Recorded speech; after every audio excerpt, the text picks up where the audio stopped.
Today I'm going to be reviewing D.W. Jackson's book, Inexperienced Mage. I'm entering his contest to win a free trip to Japan. It would be amazing to win this trip because I've wanted to go to Japan for such a long time. I think using a contest like this to promote your book is a really cool way to get people involved because it gives them even more reason to read your book, not just the book itself, but something like a trip. But enough about the contest, I really want to get into the book.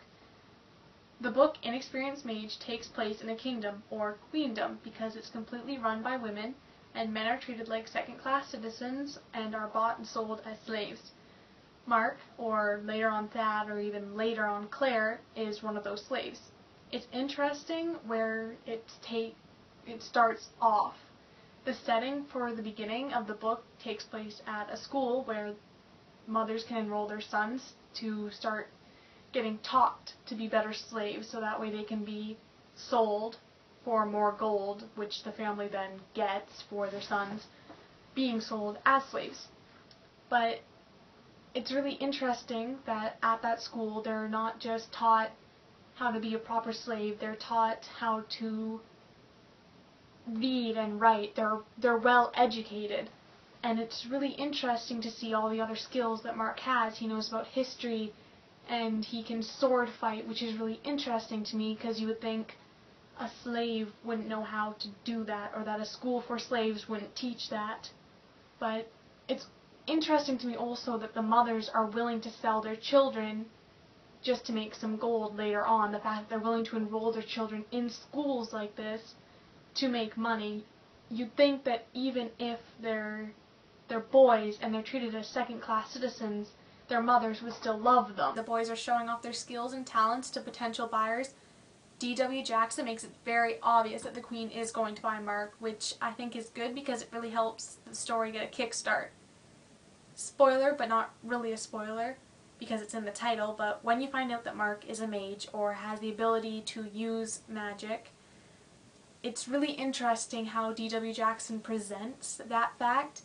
He actually has him looking for shelter and finding an old house or shack and then falling through the floor and discovering this place with some magical books that explain what mages do, how they do it, and how to work on it. It explains on everyone can be a mage, but it does have tests that you can do to see if you have the potential to be one, which I think is really interesting instead of just starting the story off with Mark being a mage. Things I really liked about D.W. Jackson's writing style were how he described everything. He described people and objects and places so well you could see it. Other authors might do things like Mark designed a staff and after hours of work he had something he was happy with. D.W. Jackson actually goes into great detail and helps you see everything so you can clearly picture it. He'll tell you the colors of the materials and what the materials were and how tall it was and what it looked like to a T, so you knew exactly what Mark was carrying around when he was talking about his staff. You could picture the staff in your mind. You could picture Mark carrying the staff. You could picture everything so clearly, and to me that's really important to know what you're seeing when you're reading a book, because instead of just words on paper, you can be there. You can see Mark walking through this forest with this 6-foot-tall staff casting magic. Another thing I really liked about this book was it was always moving. Something was always happening, so you were never bored. In some books, it can take chapters to cover one scene. In this book, it was fast-paced, even with all the descriptions, so you knew what things looked like. It still moved along at such a nice pace. Something was always happening. I can't stress that enough. There was always something going on. You never were at one place for too long. He was always moving, and that's something I really like because it gives people something like you want to keep reading because there's so much happening because you don't know what might happen on the next page. He could go from being in his sewer house to working on swords for the Queen. There's so many things that he can move around and do, or he could be in the forest one second and then the next he could be riding on a horse shot with an arrow back to town. So it moves at such a fast pace. It's really, really nice and really fun to read books like that. A really cool thing I liked in this book were the settings. They were always so vivid. You could picture them like the way he describes everything, but the setting themselves fit really well into the story. Whether he's walking through a dark forest, or he's in the sewer, or he's in the castle, or a busy market, the settings were always so quintessential to the story because he constantly had to go to the market to get jewels and gems and metal and wood for his projects, which I think is really interesting because, again, some other books can stay in the same spot for so long it gets boring and you just want to put down the book. This book made me want to keep reading and reading and reading because there were so many places and things happening. Pace weren't the only really good things in this book. The characters were amazing. The characters that you love to hate, like the queen, and the characters you love to love, like the princess, and so many other characters that would take so long to talk about and explain, that were just so fantastic. You knew exactly what they looked like and how they acted. It was completely amazing because with strong characters, it's another thing that really makes you want to keep reading a book because you want to know what happens to these characters. You want to know what happens to Maria. You want to know what happens to the family on the farm.